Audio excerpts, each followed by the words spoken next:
Did we hear him fly by? Yes, we heard the whole thing. Sounds like it came from here.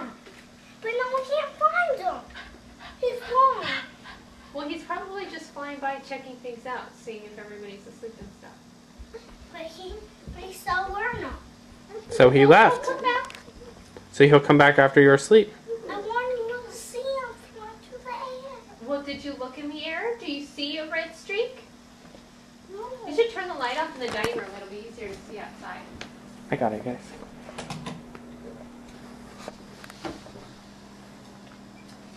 I was going for the bag of carrots. You're not a reindeer. Last I checked. So Ashton, what just happened? We just heard Santa's bell ring. Ring, ring, ring, ring. But we can't see him. And we don't see Santa. Yeah, we're like, but now we can't see him.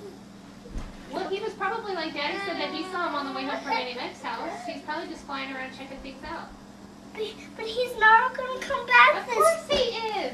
But we're... Have you been good? Yes. Are you a sweet boy? Yes. Well, Sarah, no. I am. Oh, Santa does not want dog lick. Just leave it over there. Scoot it back a little bit. Not so it falls in the fireplace, because then it'll step on